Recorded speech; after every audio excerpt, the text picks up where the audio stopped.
Bismillahirrahmanirrahim. Ikhwani dan akhwati fillah, kaum muslimin dan kaum muslimat rahimani wa rahimakumullah. Alhamdulillah, pada kesempatan yang baik ini kita bertemu di tempat ini di Musholla At-Taubah, perumahan Amira Geraha, dalam rangka thalabul ilmi, dalam rangka menuntut ilmu, mendalami akidah kita, ibadah dan akhlak serta moral.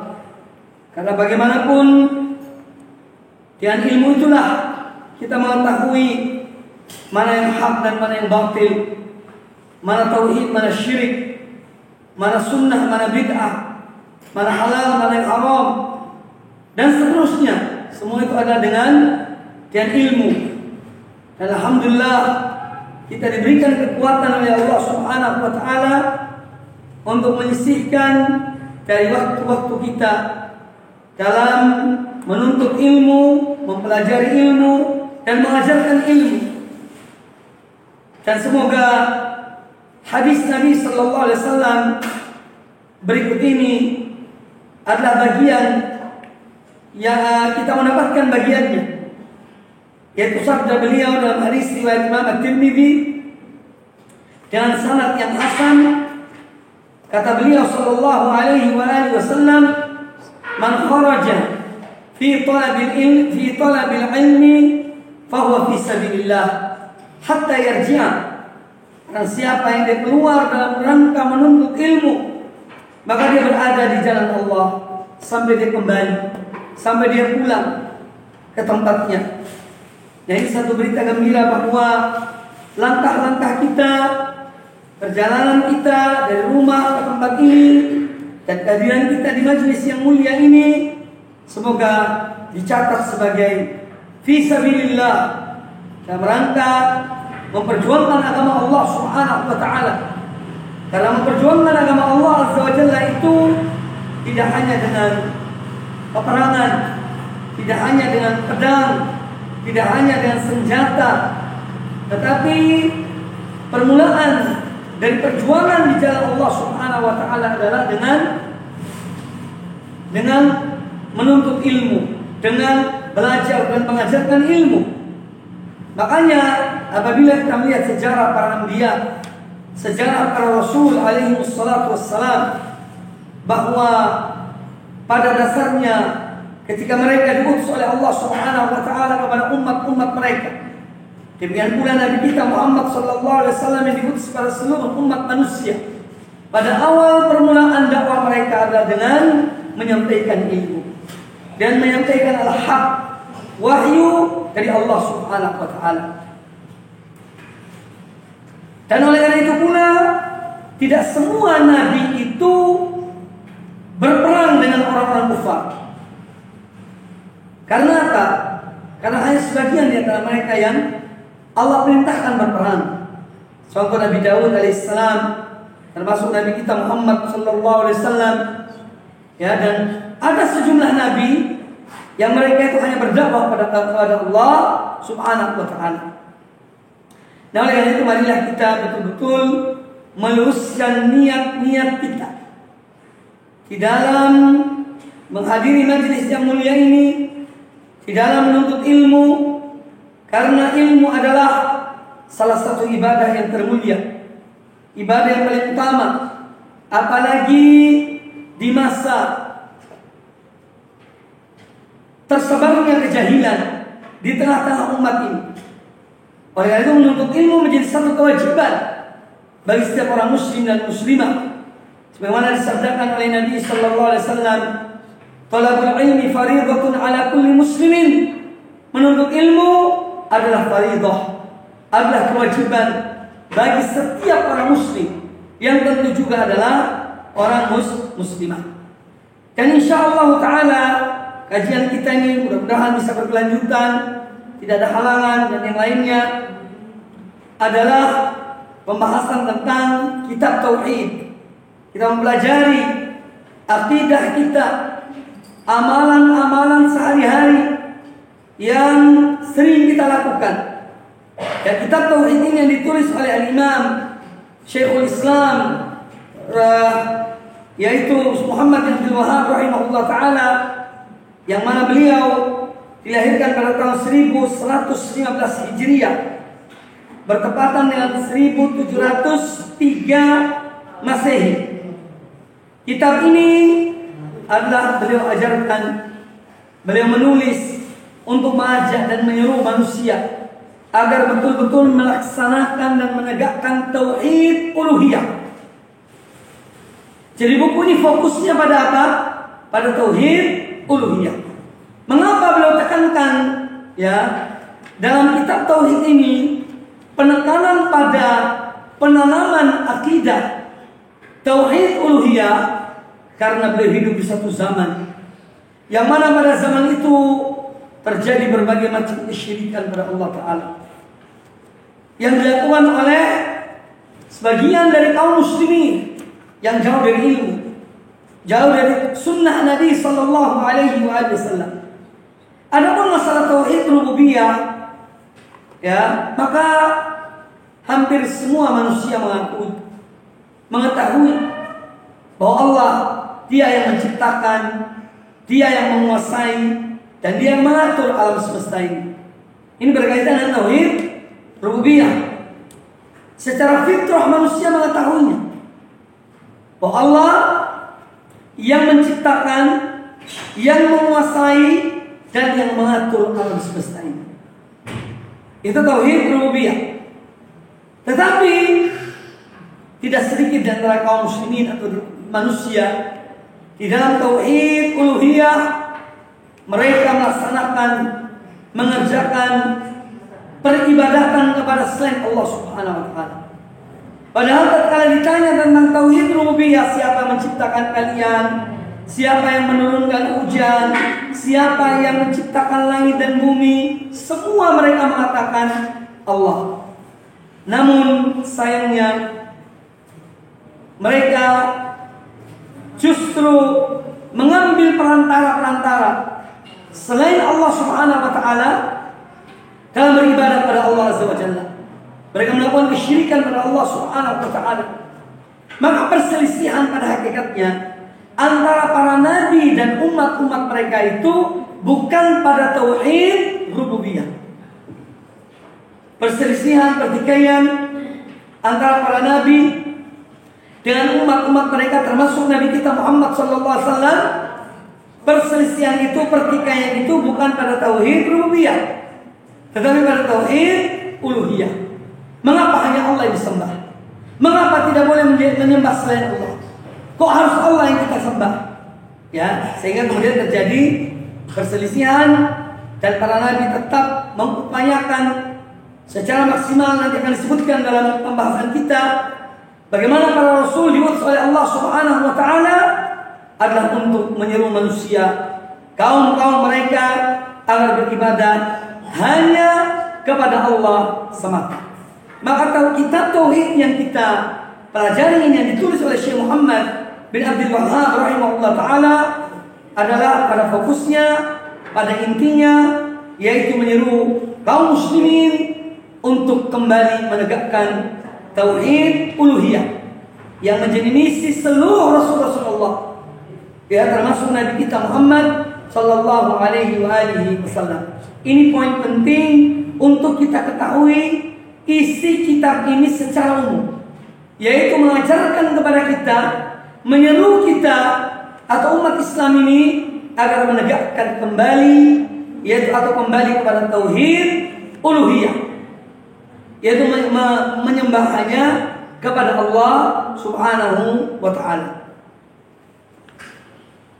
Kaum muslimin dan kaum muslimat rahimani wa rahimakumullah. Kita langsung yakni memasuki matan dari kitab ini supaya kita lebih menyingkat waktu, dalam arti tidak terlalu bertele-tele dalam pembahasan kitab ini, yaitu kita pada poin-poinnya, dan saya akan jelaskan dari kitab-kitab para ulama tentang apa yang dibahas oleh penulis rahimahullah ta'ala. Qala rahimahullah, ya. Bismillahirrahmanirrahim. Alhamdulillahi wa sallallahu ala Muhammadin wa ala alihi wasallam. Dengan menyebut nama Allah yang Maha Pengasih Penyayang, segala puji hanya milik Allah, dan semoga salawat Allah dan salamnya kepada Nabi kita Muhammad sallallahu alaihi wasallam dan keluarga beliau. Kemudian beliau menulis babu haqqillahi 'alal ibadi wa haqqil ibadi 'ala Allah. Bab tentang hak Allah atas hamba-hambanya dan hak para hamba atas Allah subhanahu wa ta'ala. Ini langsung pada poinnya, pada inti dari kitab ini yang pertama, yaitu ini dalam judulnya berbahasa Arab. Beliau menulis tentang hakullah, hak Allah ya terhadap hamba-hambanya. Sekarang yang ingin saya jelaskan tentang tema dari bab ini, hakullah alal ibad. Apa hak Allah atas hamba-hambanya? Artinya, apa kewajiban para hamba kepada Allah? Itu artinya, ya, bahwa para hamba ini memiliki kewajiban pada Allah Ta'ala. Nah, kewajiban para hamba kepada Allah Ta'ala inilah yang disebut dengan hak Allah atas hamba-hambanya. Jadi kewajiban para hamba kepada Allah Subhanahu wa Ta'ala inilah yang dimaksud dengan hak Allah atas hamba-hambanya. Artinya hak Allah yang harus Allah terima dari hamba-hambanya. Ini hakullah alal ibad, ya, kewajiban kita kepada Allah Ta'ala. Nah, ketika Allah mengatakan fa'lam annahu la ilaha illallah, sebetulnya ini makna yang terkandung dalam firman Allah, fa'lam annahu la ilaha illallah, ketahuilah bahwasanya tiada sembahan yang hak kecuali Allah. Sebetulnya makna kalimat ini sebagaimana disebut oleh sebagian ulama, yaitu Allah ingin mengatakan kepada kita, ketahuilah wahai para hamba-hambaku, bahwa kalian mempunyai kewajiban kepada aku. Aku mempunyai hak atas kalian yang kalian harus memberikan padaku, yaitu menyembah aku, menyembah Allah Subhanahu wa Ta'ala. Jadi fa'lam annahu la ilaha illallah, ya, fa'lam annahu la ilaha illallah, ketahuilah, berilmulah bahwasanya tiada sembahan yang hak kecuali Allah. Ini artinya Allah memberitahukan kepada kita, ketahuilah kalian wahai para hamba-hambaku, bahwa kalian mempunyai kewajiban pada aku, yang mana kewajiban itu menjadi hakku dari kalian, yaitu beribadah, menyembah Allah Subhanahu wa Ta'ala. Ini maknanya. Kemudian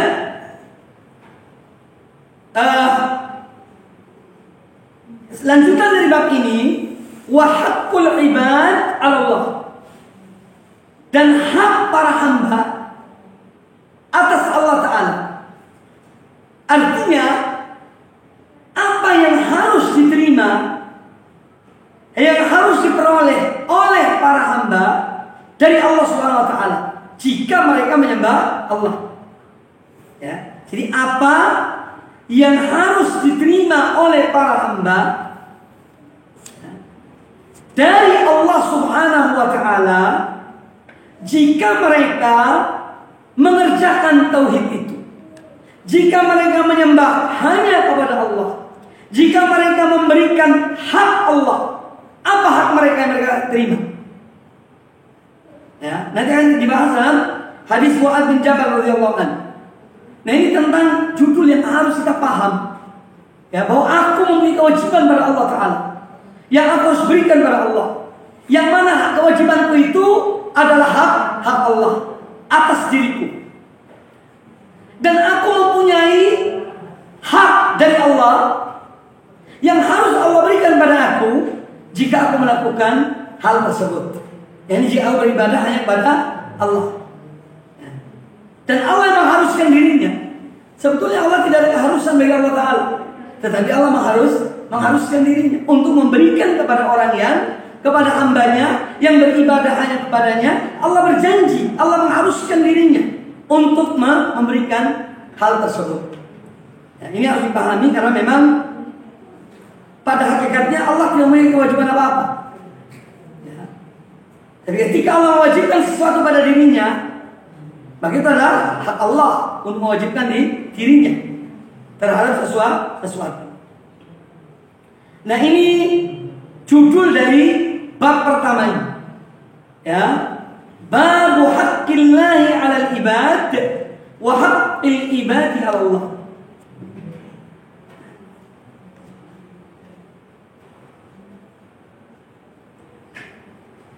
Baik. Kemudian Asy-Syaikh rahimahullah taala mulai atau mencatat dalam bab ini qauluhu ta'ala wa ma khalaqtul jinna wal insa illa liya'budun, dan tidaklah kuciptakan jin dan manusia melainkan untuk beribadah menyembah. Ini dalil pertama dari Al-Quranul Karim yang ditulis oleh Syekh rahimahullah ta'ala dalam bab ini dari surah Ad-Dariyat ayat 56, wa ma khalaqtul jinna wal insa illa liya'budun. Illa liya'budun. Kemudian ada satu hal yang saya ingin sampaikan. Kitab ini namanya kitab apa? Kita tahu tauhid. Tauhid apa yang dimaksud? Tauhid uluhiyah. Jadi kitab tauhidnya maksud di sini tauhid uluhiyah. Jadi supaya tahu betul dari judul kitabnya. Baik. Allah memberitahukan kepada kita dalam ayat Ad-Dariyat ayat 56 surah Ad-Dariyat tadi yang dibawakan oleh Syekh rahimahullah taala, bahwa Dia menciptakan jin dan manusia adalah untuk beribadah menyembah Allah Subhanahu wa ta'ala. Ini satu informasi yang sangat penting bagi kita. Makanya kita bersyukur pada Allah Ta'ala sebagai orang beriman. Kita menjadi umat Rasulullah Sallallahu Alaihi Wasallam. Ya, salah satu keutamaan yang diberikan Allah kepada kita, Allah turunkan Al-Quranul Karim. Di dalam Al-Quranul Karim itu diberitahukan tentang apa hikmah di balik penciptaan manusia dan jin. Yaitu dalam ayat ini. Sehingga orang yang beriman, dia mengetahui, oh ternyata aku hidup di dunia ini untuk beribadah pada Allah. Taulah kita. Ya. Sehingga orang mukmin tidak sama dengan orang kafir. Orang yang beriman kepada Allah, pada Rasulnya, pada Al-Quranul Karim, ya, tidak sama dengan orang yang kafir. Orang kafir itu mereka tidak mengetahui untuk apa mereka diciptakan oleh Allah Ta'ala, ya, di muka bumi ini. Makanya Allah menyebutkan tentang mereka, ya, yaitu ulaika kal an'am, mereka ibarat binatang ternak, karena mereka tidak tahu, mereka tidak beriman kepada Allah, tidak tahu tujuan hidup ini. Nah, sedangkan kita telah diinformasikan oleh Allah Azza wa Jalla bahwa Dia menciptakan kita sebagai hamba-hambanya untuk satu hikmah yang agung, suatu tujuan yang sangat mulia, yaitu kita diperintahkan, diciptakan untuk menegakkan apa yang menjadi kewajiban kita.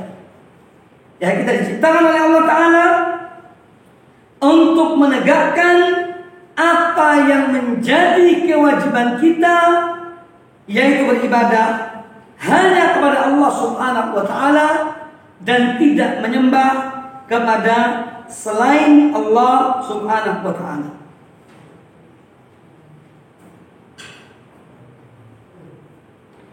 Nah, di dalam firman Allah, "Wa ma khalaqtul jinna wal insa illa liya'budun." Dan tidaklah aku ciptakan jin dan manusia melainkan untuk mereka beribadah menyembah aku. Di sini kita melihat ada dua kata kerja. Ya. Ada dua kata kerja. Kata kerja pertama adalah yang dilakukan oleh Allah Ta'ala. Apa itu? Menciptakan. Kemudian kata kerja yang kedua yang Allah haruskan kepada hamba-hambanya, yaitu beribadah. Maka kita diciptakan oleh Allah untuk beribadah hanya kepada Allah Subhanahu wa Ta'ala. Ya. Jadi yang pertama kata kerja ini, yaitu Allah yang mengerjakannya, Allah yang melakukannya, yaitu penciptaan manusia dan jin. Dan kata kerja yang kedua, yaitu apa yang harus dilakukan oleh hamba-hambanya, ya, kalau setelah mereka diciptakan. Dan ini disebutkan dalam firman Allah surat Al-Baqarah ayat 21. Ya ayyuhan nas, wahai sekalian manusia, u'budu rabbakum, beribadahlah kalian, sembahlah kalian kepada Rabb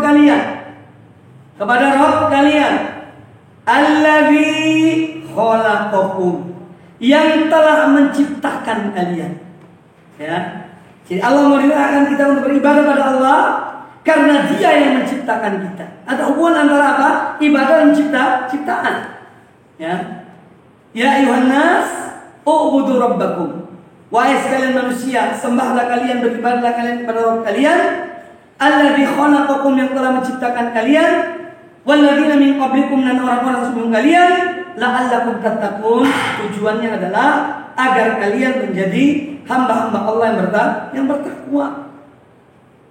Karena orang yang diberikan kemenangan itu hanya orang bertakwa. Ya. Sebaik-baik bekal adalah ketakwaan. Ya. Wa tazawwadu fa inna khairaz zadi at-taqwa. Dan berbekallah kalian, karena semua sebaik-baik bekal adalah takwa kepada Allah Ta'ala. Dan ketakwaan terbesar seorang hamba pada Allah Ta'ala adalah beribadah, menyembah Allah Subhanahu wa Ta'ala. Wa ma khalaqul jinna wal insa illa liya'budun. Nah, apa sih yang dimaksud dengan ibadah? Apa yang dimaksud dengan ibadah? Wa ma khalaqul jinna wal insa illa liya'budun. Ya, disebutkan kalau yang punya kitab mungkin ada catatan kaki.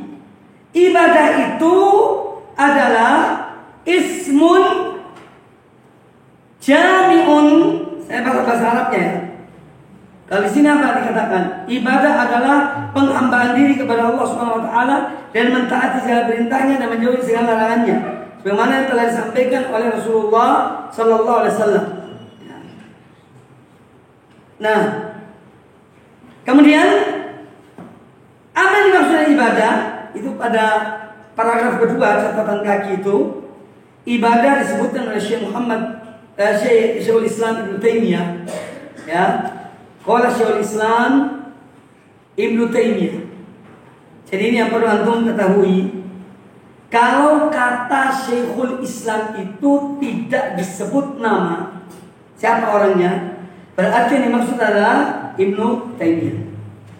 Tetapi kalau yang dimaksud lain, nanti disebutkan Syekhul Islam Muhammad bin Abdul Wahhab, Syekhul Islam Fulan bin Fulan, itu disebut namanya. Tapi kalau mutlak, ya, kalau Syekhul Islam berkata, berarti yang dimaksud sini adalah Ibnu Taimiyah. Sama dengan istilah dalam ilmu hadis. Kalau dikatakan qala al-hafidh mengatakan tanpa disebut nama, itu adalah Al-Imam Ibnu Hajar Al-Asqalani. Itu maksudnya. Tidak ada orang lain dimaksud. Kalau dikatakan al-hafidh, qala al-hafidh berkata, kalau mutlak tak disebut namanya, itu berarti yang dimaksud siapa? Al-Imam Ibnu Hajar Al-Asqalani rahimahullah ta'ala.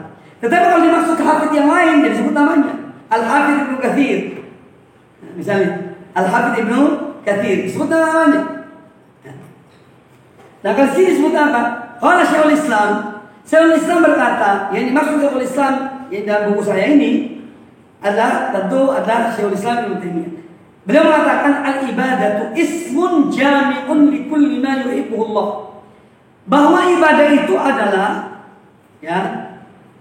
Ismun yajma'u, ismun jami'un, yaitu istilah bagi suatu istilah yang mencakup, ya, ibadah itu adalah satu istilah yang mencakup likulli ma yuhibbuhu Allah wa yardah, yang mencakup semua hal-hal yang dicintai oleh Allah. Ya, al-ibadah ismun jami'un likulli ma yuhibbuhu Allah wa yardah.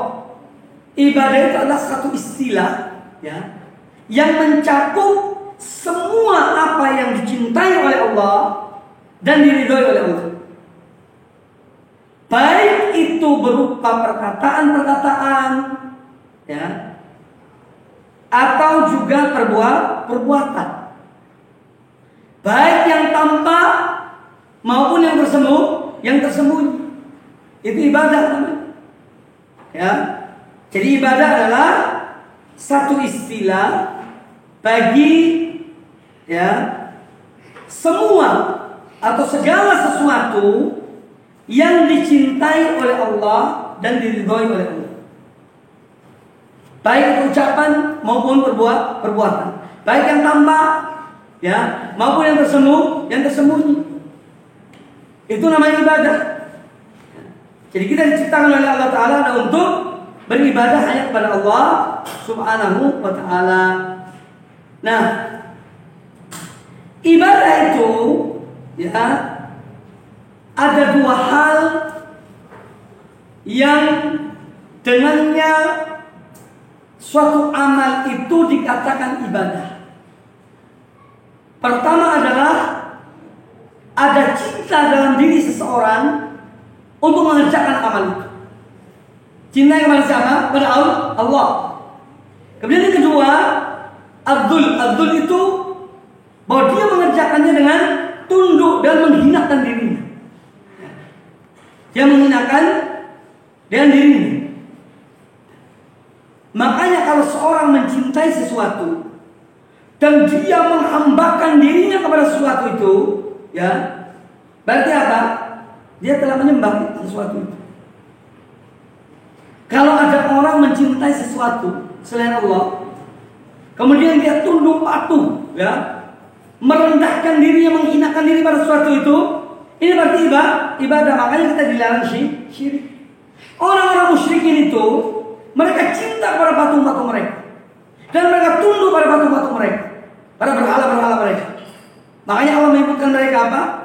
Ya, menjadikan sembahan selain Allah sebagai sembahan mereka, sehingga dikategorikan sebagai kesyirikan pada Allah Ta'ala dan syirik yang besar.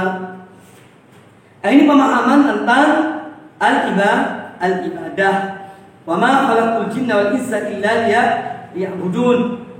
Ini kalau kita selalu renungkan bahwa kita hidup ini untuk beribadah pada Allah Ta'ala, maka ibadah itu akan menjadi ringan.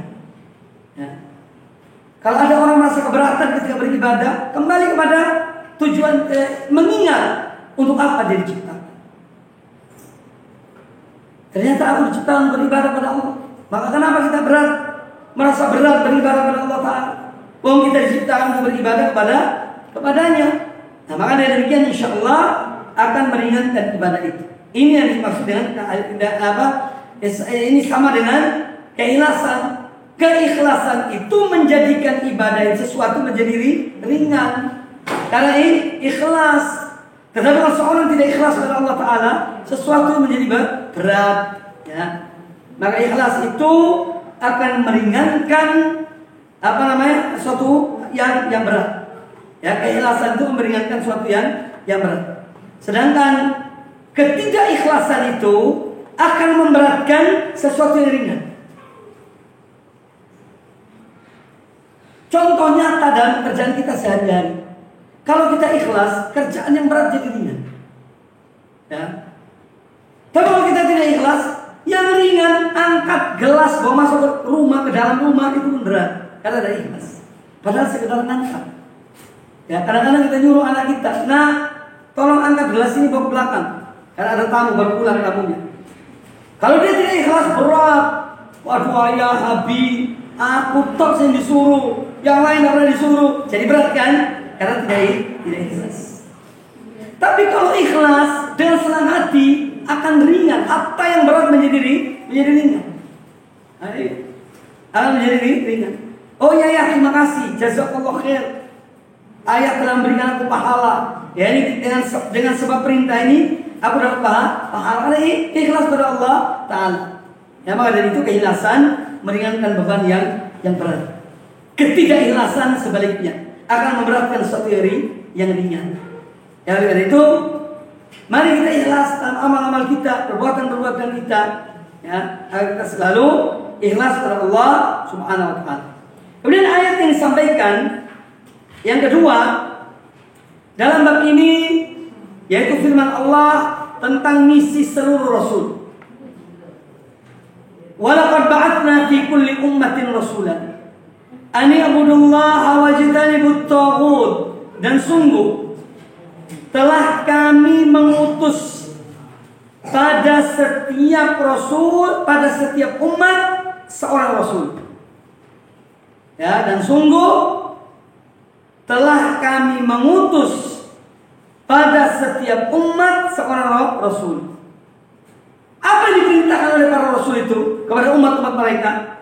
Anibudullah, hendaklah kalian beribadah, menyembah hanya kepada Allah.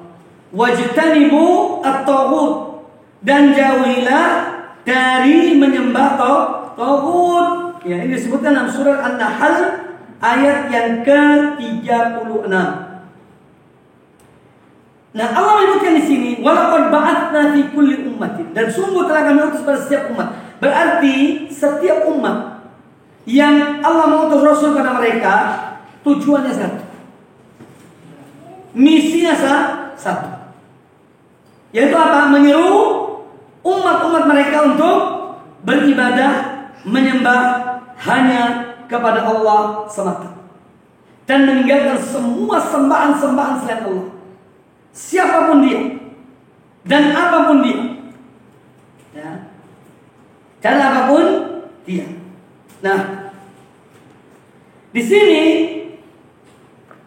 Allah memberitahukan pada kita bahwa pada setiap abad, setiap generasi, ya, ada setiap kelompok umat semenjak dahulu, ya, itu selalu diutus Rasul kepada mereka. Para Rasul itu menyeru untuk beribadah hanya kepada Allah Subhanahu wa Ta'ala, dan melarang mereka menyembah kepada syaitan dan hal-hal yang dihiasi oleh syaitan. Jadi syaitan menghiasi kepada orang-orang musyrikin untuk menyembah berhala-berhala itu, untuk menyembah selain Allah. Itu adalah hiasan syaitan. Ya, mereka memperindah peribadatan kepada selain Allah, lalu akhirnya mereka pun menjerumuskan para hamba-hamba Allah itu untuk menyembah kepada selain Allah Subhanahu wa Ta'ala. Maka Allah mengutus para rasul, dan tetap ada dua golongan. Ada golongan yang Allah beri petunjuk pada mereka dengan beriman kepada para rasul, dan ada sekelompok orang dari umat-umat itu yang memang mereka tidak beriman. Haqqat alaihim dhalalah, Allah sudah catat bahwa mereka tersesat, bahwa mereka akan tetap menyimpang dari jalan Allah Subhanahu wa Ta'ala.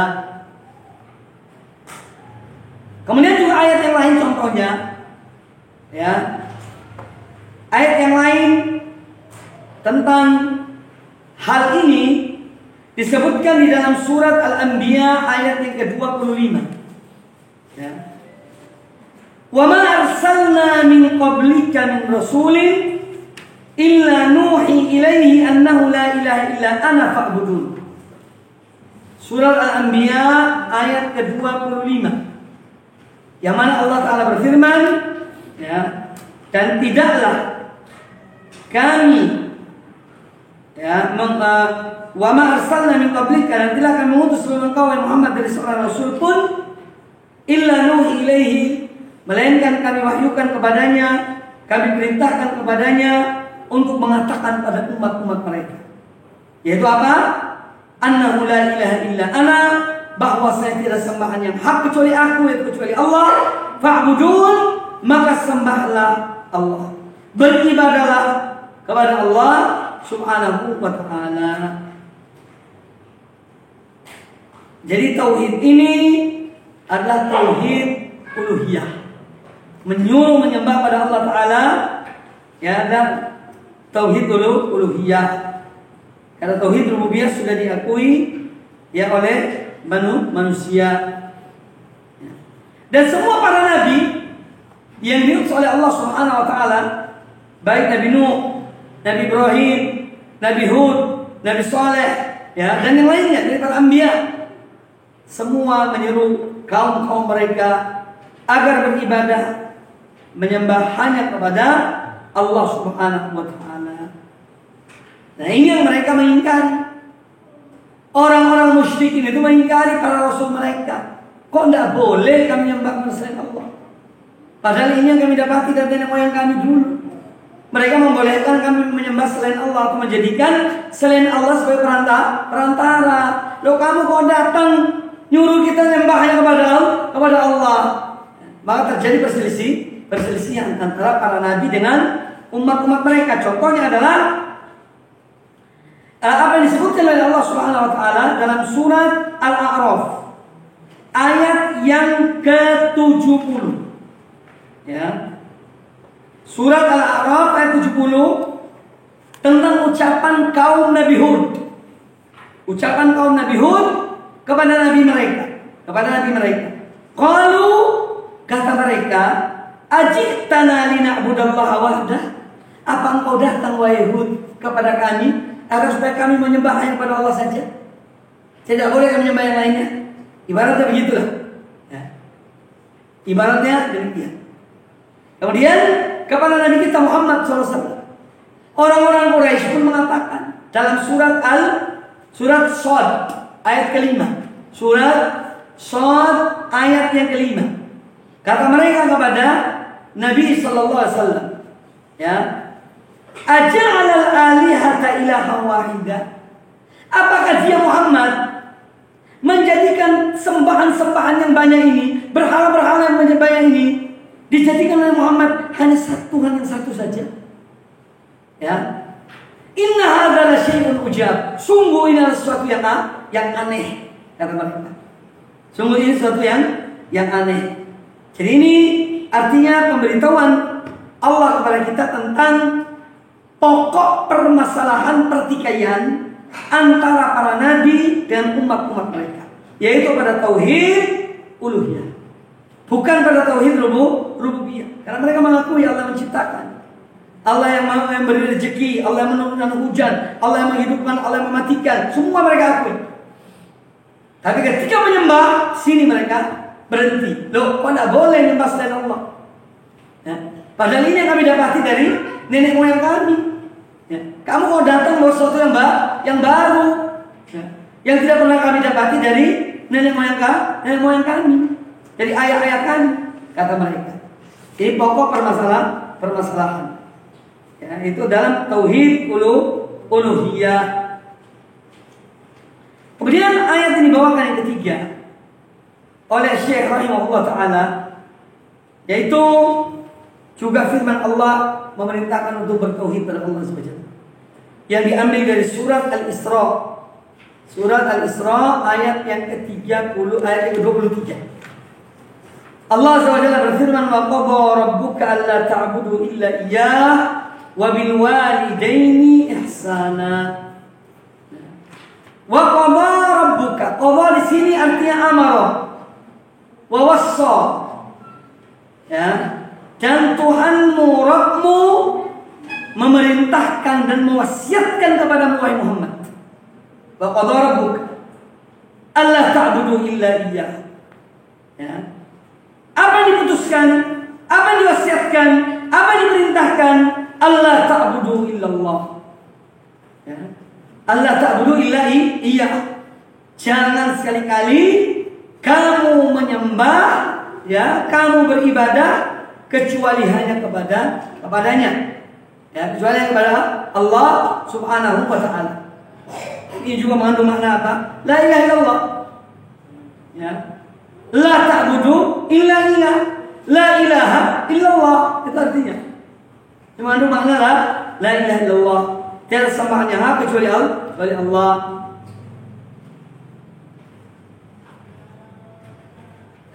Kemudian setelah Allah perintahkan kepada hamba-hambanya untuk beribadah menyembah hanya kepada Allah semata, lalu Allah memerintahkan kita untuk apa? Birrul walidain. Ya. Birrul walidain, untuk berbuat baik kepada kedua orang tua. Karena orang tua ini yang melahirkan kita. Kita ini ada disebabkan karena orang tua kita. Allah menciptakan betul, tapi sebabnya siapa? Ya orang tua kita. Itu sebabnya. Wa qadha rabbuka alla ta'budu illa iyyah wa bil walidaini ihsana, dan hendaklah kamu berbuat baik kepada kedua orang tua. Ini perintah Allah. Ya, jadi hak Allah yang pertama dan utama. Kemudian hak manusia yang pertama adalah hak orang tua. Hak kedua orang tua kita. Wa bil walidaini ihsana. Orang tua apalagi saat dia tua, apa sih yang diinginkan orang tua ketika mereka tua? Saya buka rahasia sekarang. Orang tua di saat mereka tua itu yang diinginkan oleh mereka, supaya anak itu dekat sama mereka. Ya, kedekatan anak pada orang tua itu bukan masalah duit. Kadang-kadang orang tua ada butuh duit. Aku butuh kamu hadir di sini. Datang, tanya tentang orang tua, ajak bicara mereka. Ya. Jadi jangan ketika seorang merasa bahwa dia sudah mampu memberi nafkah orang tuanya, Masya Allah, masih kurang. Orang tua itu ingin anaknya dekat dengan dia. Makanya kalau akan pergi kerja, datang pada orang tua, salaman orang tuamu. Ya. Pulang juga demikian, alhamdulillah. Jangan sampai orang itu lupa pada orang tuanya. Apalagi kalau dekat dengan orang tuanya.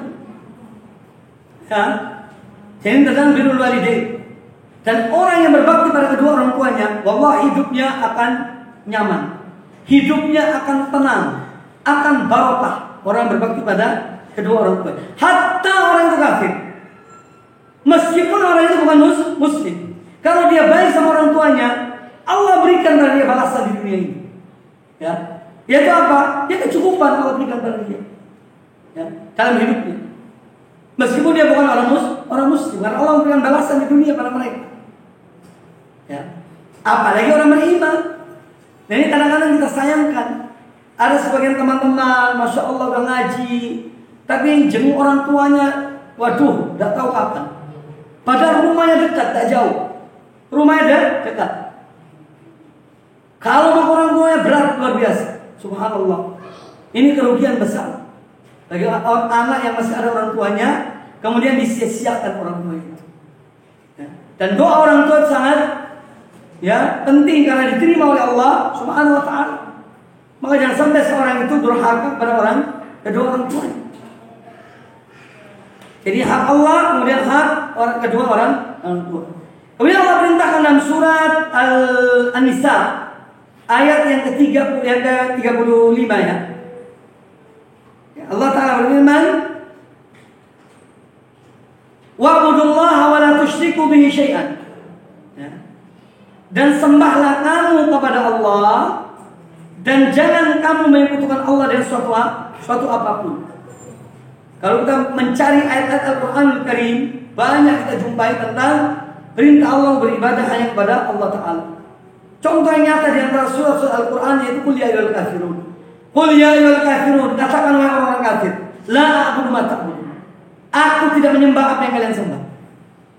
Inilah garis.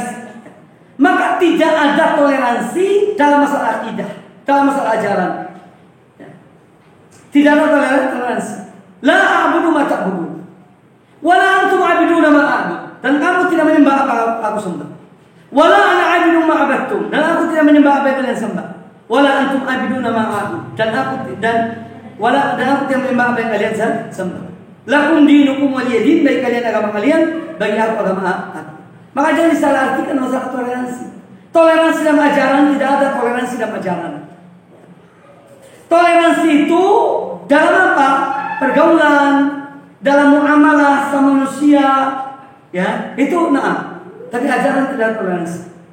Ya, dalam masalah substansi akidah, substansi ibadah, substansi cara dalam mendekatkan diri pada Allah Taala itu tidak ada toleransi. Tapi kalau mereka diberikan hak untuk menjalankan ibadah mereka sesuai keyakinan mereka, itu yang dimaksud. Bukan kemudian sudahlah kita sama-sama, ya. Yang penting tujuannya satu. Ya. Tujuan satu, kamu kan benar saja yang kamu lakukan, itu kan keyakinanmu. Nah ini sudah kebablasan dalam toleransi. Ya. Ini yang tidak dibenarkan. Maka ya kita harus punya sikap dalam masalah akidah, dalam masalah tauhid. Ya.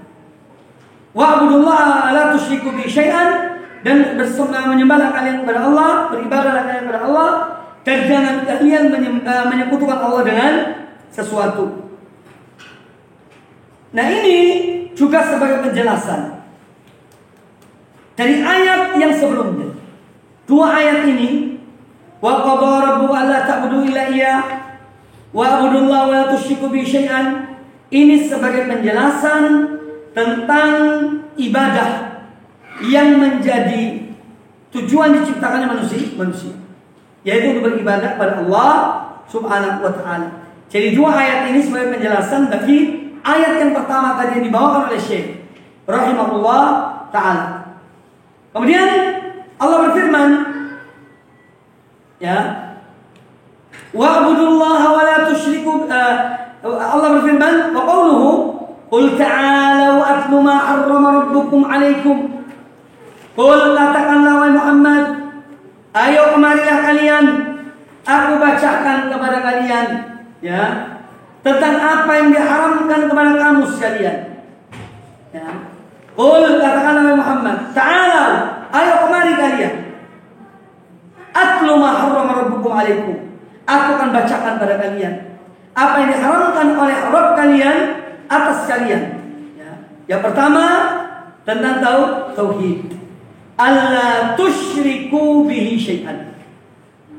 Ini pertama yang dibacakan oleh Nabi SAW kepada mereka yang dipanggil oleh beliau. Ayo kemari kalian. Yang pertama dan utama disebut oleh Nabi SAW adalah jangan menyekutukan Allah dengan sesuatu. Sama dengan perkataan Luqman pada anaknya, ya bunayya la tusyrik billah. Wahai anakku, jangan menyekutukan Allah dengan sesuatu. Ya. Wa'budullaha wa la tusyriku bihi syai'an. Ibadahlah kalian Allah ta'budu alla tusyriku bihi syai'an. Ini yang dibacakan pertama oleh Nabi SAW kepada orang-orang kepada kaumnya, yaitu agar mereka tidak menyekutukan Allah dengan suatu apapun. Karena orang-orang musyrikin dahulu ketika diajak pada Allah Ta'ala, hati mereka itu merasa yakni jijik, isma'azzat sebutkan, ya. Wa idza dzukirallahu wahdahu isma'azzat qulubul ladzina la yu'minuna bil akhirah. Wa idza dzukira alladzina min dunihi idza hum yastabshirun. Ini adalah sifat orang musyrikin. Kalau disebut kepada mereka agar menyembah hanya kepada Allah semata, maka mereka merasa ini satu yang tidak menyenangkan jiwa-jiwa mereka. Tetapi kalau mereka disebut sembahan-sembahan mereka selain Allah, maka mereka merasa gembira, ya, tenang. Dan itu ada juga pada sebagian umat ini. Kalau menyebut minta hanya pada Allah, jangan pada para wali, jangan kepada orang-orang yang telah mati, itu hati mereka tidak senang. Tapi kalau mereka disebut, wali fulan begini, orangnya begini, wah tenang mendengarkan cerita-cerita itu. Ini kurang lebih, ya, kurang lebih disebutkan oleh Allah Ta'ala demikian. Ya. Maka yang pertama kita dilarang ya untuk menyekutukan Allah dengan sesuatu apapun. Tentang ayat-ayat ini, ayat-ayat yang ada 10 wasiat nanti disebut dalam ayat ini. Ada 10 hal yang disebutkan dalam ayat tersebut. Kata Abdullah bin Mas'ud radhiyallahu anhu, ya, kata Abdullah bin Mas'ud radhiyallahu anhu, "Man arada an yanzura ila wasiyati Muhammadin sallallahu alaihi wasallam allati 'alaiha khatimuhu falyaqra qaula ta'ala qul ta'alu atlu ma harrama rabbukum 'alaikum ila qawlihi wa anna hadha sirati mustaqiman fattabi'uhu wa la tattabi'us subul fatafarraqu bikum an sabili." Dari ayat 151 sampai ayat 153 surat Al-An'am. Baik. Sekarang kita melihat ya, tentang apa yang diwasiatkan oleh Allah Subhanahu oleh Nabi SAW, yaitu dari Al-Qur'anul Karim tentang 10 wasiat ini. Qul ta'alu atlu ma harrama rabbukum 'alaikum alla tusyriku bihi syai'an. Pertama, jangan kamu menyekutukan Allah dengan sesuatu. Artinya beribadahlah, menyembah hanya kepada Allah.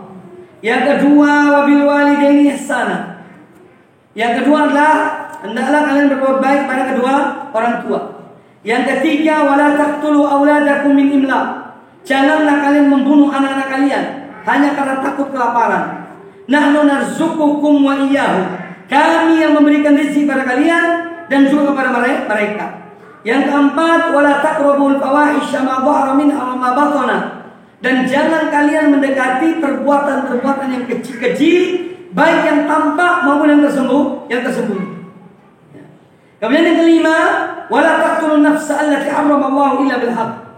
Dan jangan kalian ya membunuh jiwa yang diharamkan oleh Allah kecuali dengan hak. Ya. Contoh membunuh dengan hak itu apa? Kisos. Kisos membunuh dengan hak. Karena itu perintah Allah. Bagi orang yang membunuh ya dibunuh. Setelah diselidiki betul perkaranya, ya diketahui bahwa betul orang yang membunuh dengan sengaja, ya maka balasannya dibunuh. Nah, ini namanya membunuh dengan hak. Ini 5 poin pertama dalam ayat 151. Ada 5 perintah, ya 5 wasiat. Dan wasaqum bihi la'allakum taqilun. Demikianlah dia wasiatkan kepada kalian agar kalian menggunakan akal pikiran kalian sehat. Kemudian ayat yang ke-152, yang ke-6, wasiat Nabi sallallahu alaihi wasallam, wala taqrabu malal yatim illa billati ahsan. Dan janganlah kalian mendekati harta anak yatim kecuali dengan cara yang terbaik. Hatta yablugha ashuddah, sampai anak itu dewasa. Ya. Sampai anak itu dewasa. Kemudian yang ke-7, wa auful kaila wal mizana bil qist. Penuhilah timbangan, penuhilah neraca dan timbangan dengan adil, dengan jujur. Ya. La nukallifu nafsan illa wus'aha. Kami tidak membebani suatu jiwa kecuali semampunya. Apa makna ayat ini? Kaitan dengan timbangan, artinya kalian upayakan secara maksimal dalam menimbang itu betul-betul sudah cukup, sudah pas timbangannya. Kalaupun nanti misalnya ternyata ada kurang-kurang dikit, ya Allah akan memaafkan. Ini yang tidak benar adalah sengaja mengurangi. Sengaja mengurangi, ya, dikurangi setengah on atau dikurangi itu sengaja untuk mendapat keuntungan. Ini yang tidak dapat. Kalau seorang sudah berupaya betul, ya dia berupaya untuk untuk menimbang dengan jujur dan benar, tapi toh mungkin ada kekurangan. Nah, Allah yang akan menutupinya atau mengampuni orang tersebut. Makanya Allah menyebutkan di sini, wala la nukallifu nafsan illa wus'aha. Kami tidak membebani satu jiwa kecuali semampunya. Kemudian yang ke-8, wa idza qultum fa'dilu. Kalau kalian berkata, maka hendaknya berkata itu adil. Katakan yang benar, walaupun itu kerabat kalian, walau kana dzaqurba. Walaupun kerabat kalian, kalau salah. Kalau benar benar.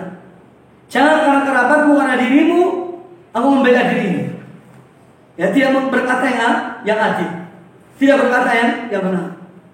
Ya, seseorang berkata yang benar, walaupun pada kerabatnya, walau kan ada dan pun. Kemudian yang ke-9, wa bi ahdillahi aufu. Ya, wa bi ahdillahi aufu. Dan dengan janji-janji Allah yang kalian janji pada Allah, tepatilah janji Allah itu. Jangan kalian mengkhianati janji kalian kepada Allah. Ini 9. Jadi ayat 151, 152 sudah 9 wasiat. Yang terakhir ayat ke-153 tambah 1 wasiat lagi. Ya. Wa anna hadza sirati mustaqiman fattabi'u. Dan bahwasanya ini adalah jalanku yang lurus, maka ikuti dia. Kita diperintahkan mengikuti manhaj salaf. Jalannya para salaf itu jalan Allah Subhanahu wa taala.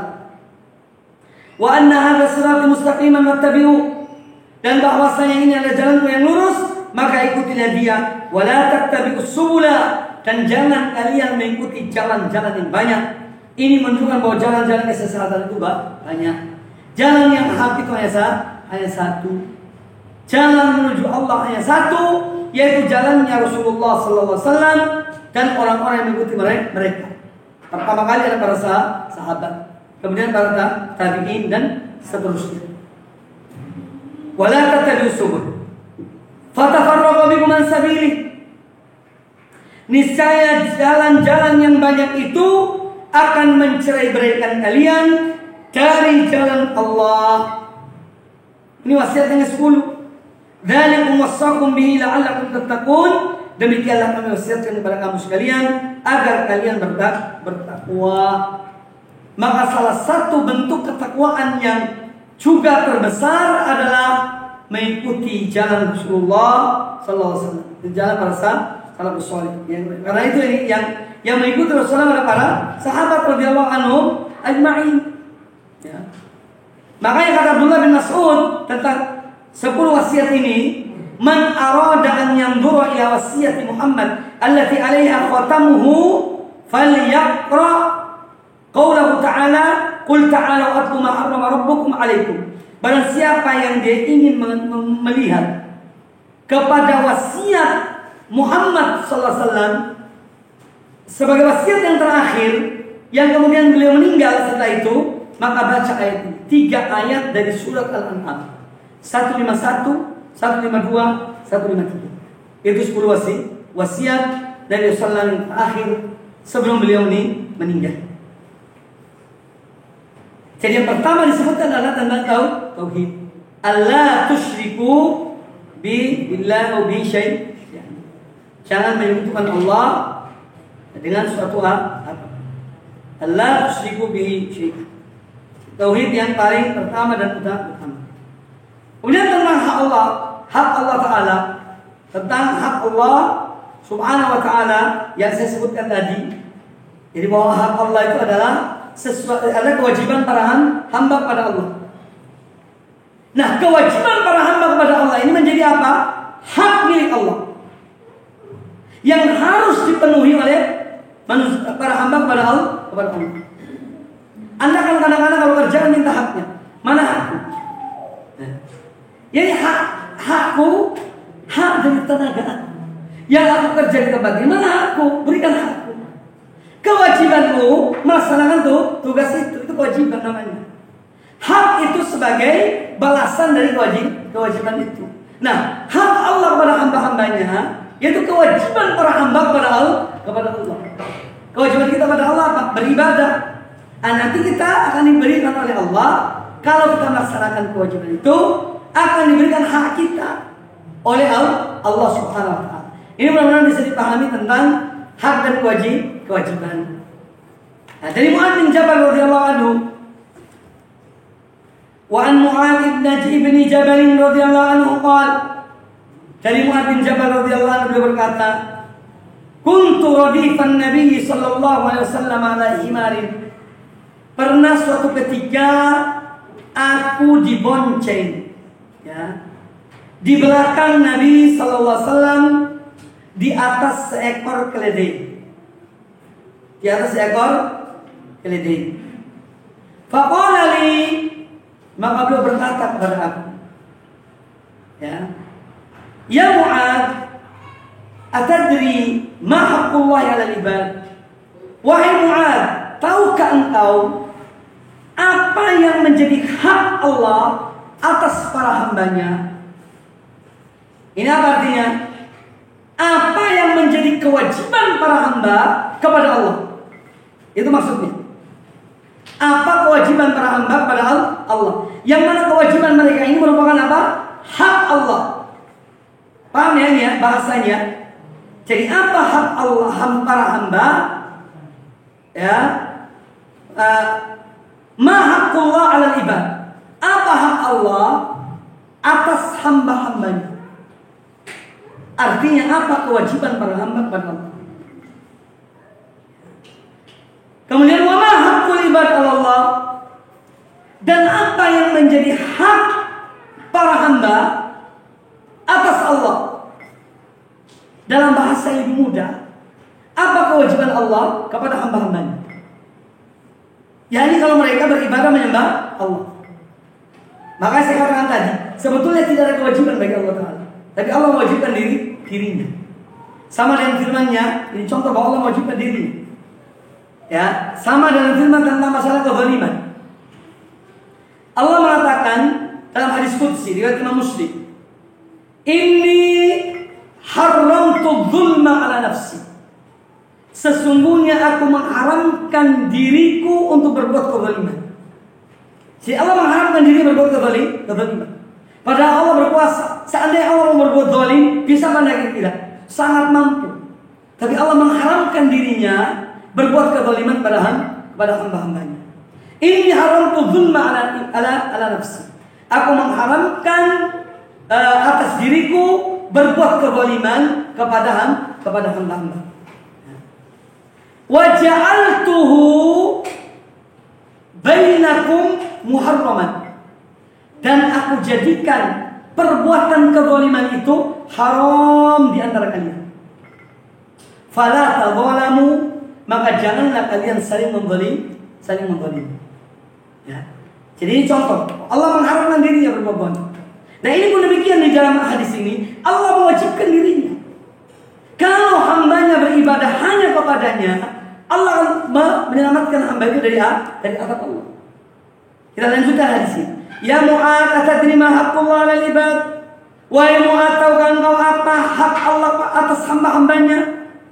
Wa ma haqqul ibad 'ala Allah, dan apakah hak para hamba atas Allah?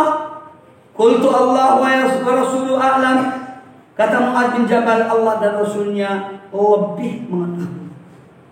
Ini aku tidak tahu. Yang lebih mengetahui tentang hal ini adalah Allah dan Rasulnya. Qal, maka dijawab oleh Nabi Sallam, haqqullah 'alal ibad, hak Allah yang menjadi kewajiban para hambanya. Ya. Hak Allah yang menjadi kewajiban para hambanya, an ya'budu, yaitu mereka wajib menyembah kepadanya saja. Wala yusyriku bihi syai'an, dan jangan mereka menyebutkan Allah dengan suatu apapun. Ya. Ini hak Allah atas para hambanya.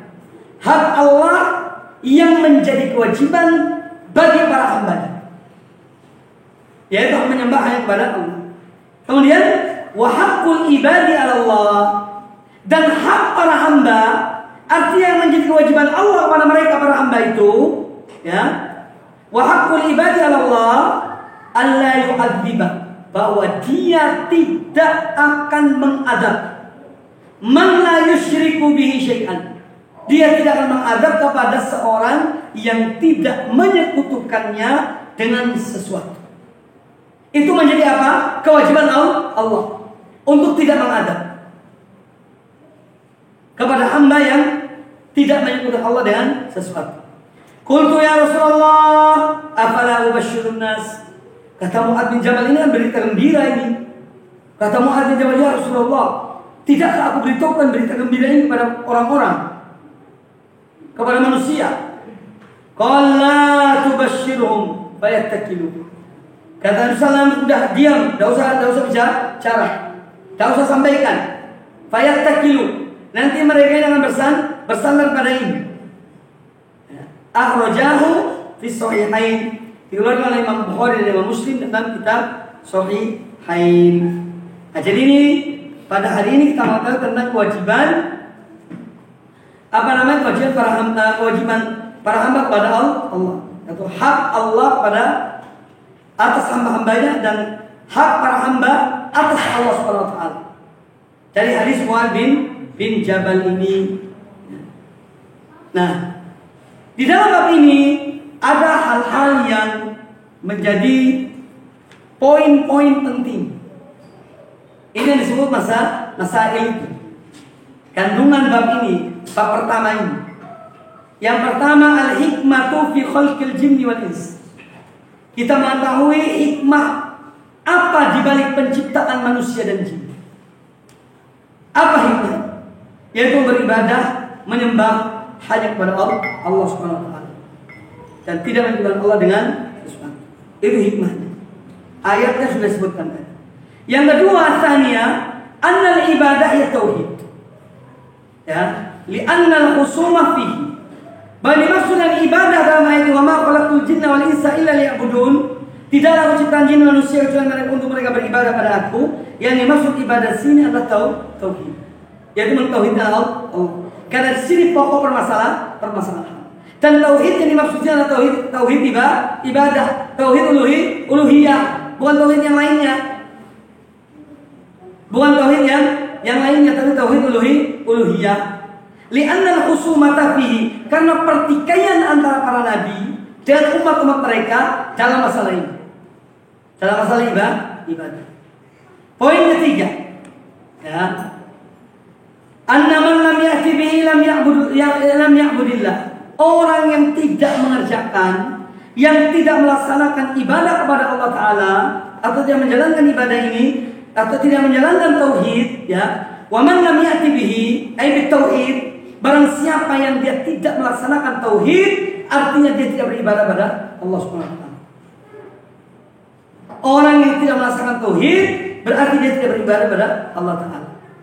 Fa fihi ma naqul wa la antum 'abiduna ma a'bud. Berarti ini ada mengandung firman Allah, wa la antum 'abiduna ma a'bud, dan kalian tidak menyembah apa yang aku sembah. Karena aku hanya menyembah Allah. Aku tidak menyembah apa yang kalian sembah. Aku hanya menyembah Allah. Berarti itu bertauhid artinya. Ar-rabi'atu, poin ke-5, keempat. Al-hikmatu fi irsali rusul. Hikmah di balik diutusnya para rasul. Karena untuk menyampaikan tauhid uluhiyah ini.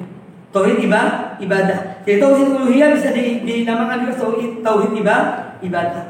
Ya, al-hikmah fi irsali rusul, hikmah dari diutusnya para rasul untuk menegakkan atau menyampaikan risalah tauhid uluhiyah. Anna risalah ammat kulla ummah. Kemudian poin yang berikutnya yang kelima, bahwa risalah Allah ini kepada seluruh umat. Allah telah mengutus para rasul kepada umat-umat terdahulu. Terakhir adalah Nabi kita untuk seluruh umat manusia. Tidak ada lagi rasul dan nabi setelah Nabi Sallallahu Alaihi Wasallam. Maka risalah dari Muhammad SAW ini untuk seluruh umat manusia. Sejak beliau diutus.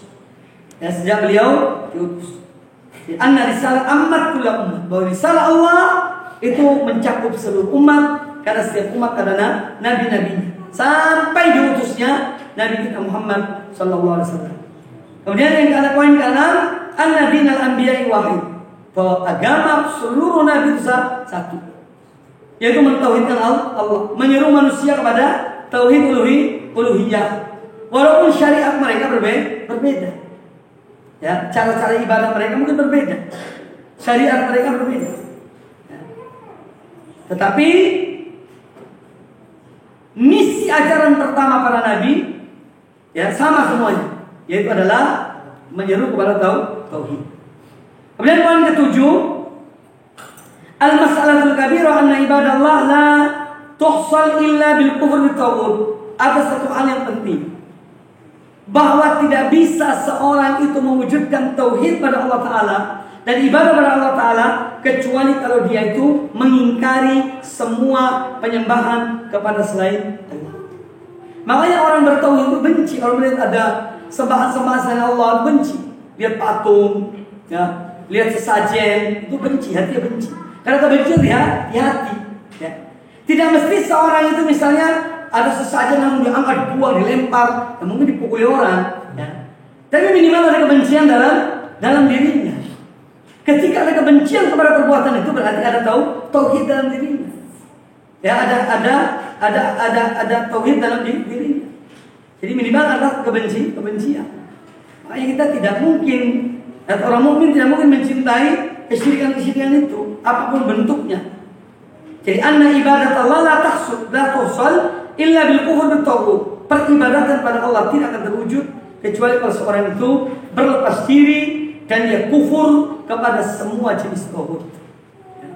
Kepada semua jenis sembahan-sembahan selain Allah. Nah, sekarang pertanyaan, ini penting masalah taghut. Yang disembah selain Allah itu perlu diketahui, itu ada dua macam. Kalau kita bikin garis ya, yang disembah selain Allah terbagi dua. Ada yang berakal, ada yang tidak berakal. Kalau Anda bikin dena ya, yang diibadahi selain Allah terbagi dua, yang berakal dan tidak berakal. Ini dua. Yang berakal ini terbagi dua lagi.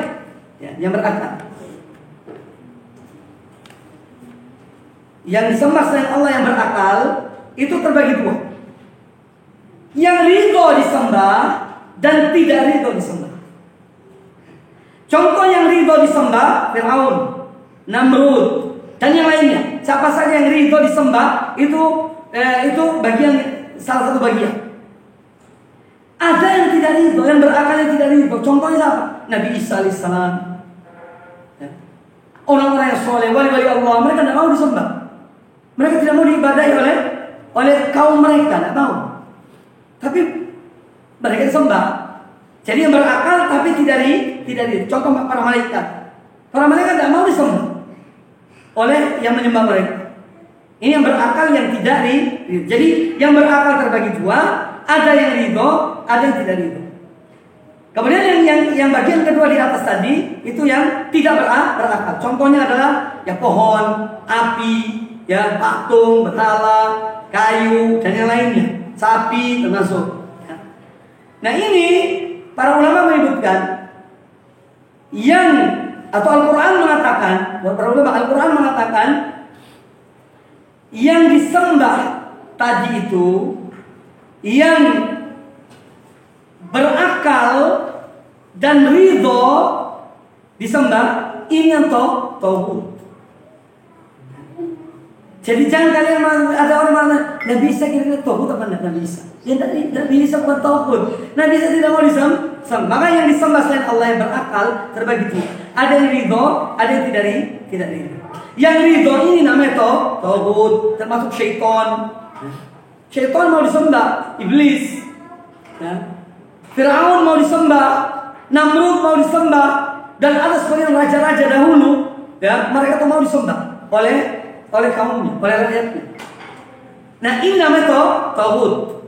Sedangkan yang berakal, yang tidak ridho itu tidak dinamakan tauhid. Ini harus paham ya masalah ini. Jelas ya?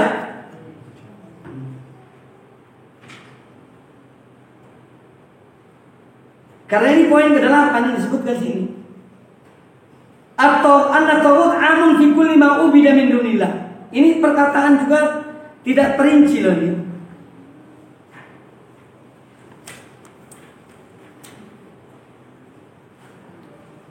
Nah, pada poin ke-8 disebutkan di situ. Pengertian tauhid adalah umum, meliputi setiap yang diagungkan setiap Allah. Dan selain Allah bukan diagungkan, ini diubida. Salah terjemahannya itu apa terjemahannya? Diagungkan. Enggak, yang disembah harus. Ya. Belum tentu yang diagungkan itu disembah. Enggak, ini terjemahannya keliru. Jadi itu yang disembah maksudnya.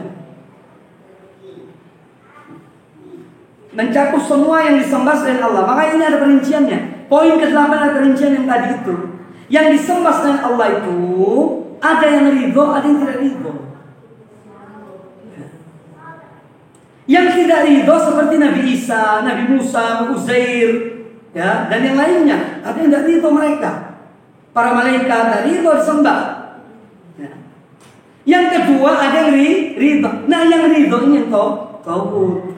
Kan diumumkan. Makanya ucapannya ada ya, ini perlu diperinci gitu. Ucapan beliau ini perlu diperinci. Ketika beliau mengatakan anna tauhid amun fi kulli ma ubida min dunillah. Bahwa tauhid itu kalimat yang umum pada setiap yang disembah selain Allah. Ini perlu perincian penjelasan saya tadi itu. Kemudian poin ke-9, ya. Poin ke-9 tentang keutamaan 3 ayat yang disebutkan dalam surat Al-An'am yang mencakup apa? 10 perintah Allah, 10 wasiat Allah yang terakhir disampaikan oleh Nabi Sallallahu Alaihi Wasallam kepada umat beliau. Nah, 10 wasiat ini sesuatu yang idhamu sya'ni, ya, menunjukkan besarnya bobot kandungan menurut para salaf tentang wasiat-wasiat ini. Makanya mereka tidak gampang dan tidak remehkan. Kalau kita sekedar baca kan, mereka tidak sekedar baca. Ini ada wasiat-wasiat penting di situ. Ya, maka diamalkan oleh mereka. Wa fiha asyru masail. Ada 10 poin. Yang pertama kali adalah larangan dari menyekutukan Allah dengan sesuatu. Baik.